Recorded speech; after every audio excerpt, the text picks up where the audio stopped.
Hi guys, welcome back to our channel. We are back with a tutorial about a topic that you asked a lot in the last weeks: when to use custom white balance and how to do it. But first, a bit of history. In the film era, there was not such a thing like white balance in cameras.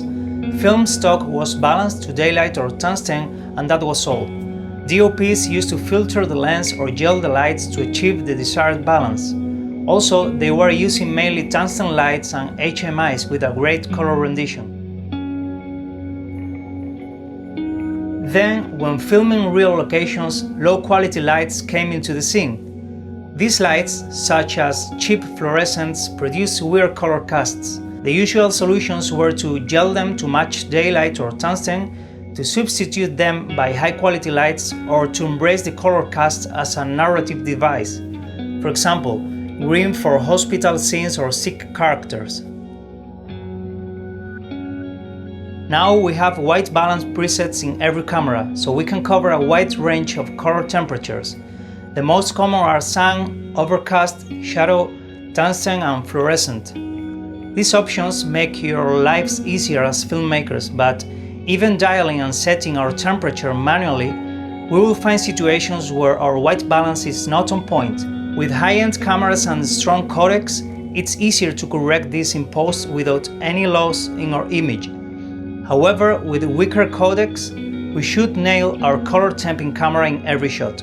For example, I'm sure you've been in a situation where the lights are fluorescents, you set up your white balance to fluorescent and everything looks weird. The reason is that we have so many lighting brands and light models that it's almost impossible to find two of them where whites are on the same place. Even the best ones have their own character, a bit blue, magenta, green. Add this to the fact that each camera has their own color science. But now, the good news.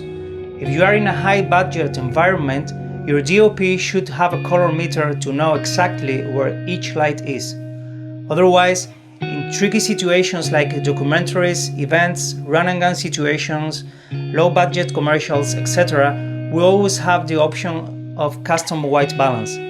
The basics are simple. When you use custom white balance, you are actually telling your camera what is white. From that point, the rest of the color spectrum will fall into the right place.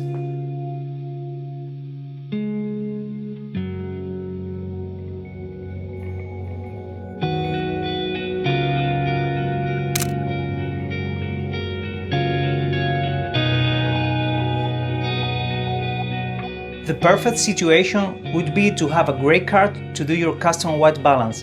If you don't have it or you don't have time to set up, look around and find something neutral, without color, like a white or gray wall, a sheet of paper, the pavement.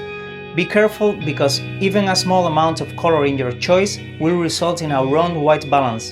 So for example, in this pavement, you can see that it's gray, but if you go closer, you can see like some red stones. So when you get all this into the shot, the camera will interpret that this is gray, but this is not actually gray. So take care with that. For example, this tile is a bit red, so I would choose this one that is almost gray, you know? So it's more accurate.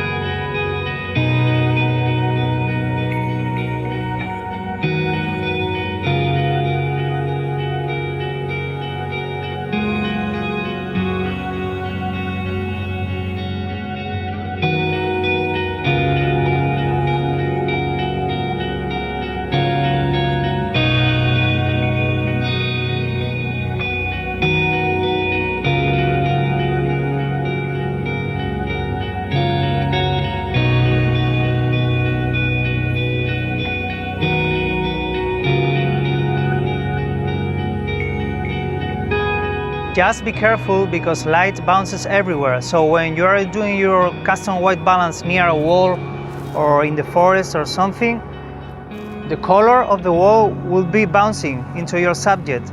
If you do the white balance here, you will have some color cast. Just be careful with that. Days of changing weather are tricky too. Maybe you want to nail your whites every time, or maybe you want to do your white balance only once and then embrace the color differences caused by Mother Nature. If you do your custom white balance under the shadow and you move to the sun, everything will look warmer.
As you see, using custom white balance is a lifesaver when you don't have the perfect situation.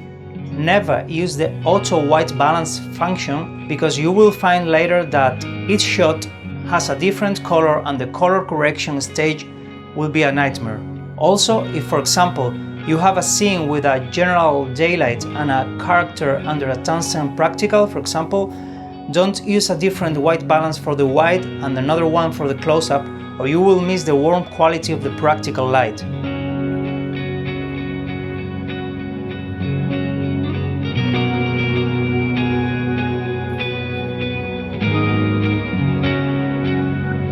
Decide and use the tool in your favor and be creative.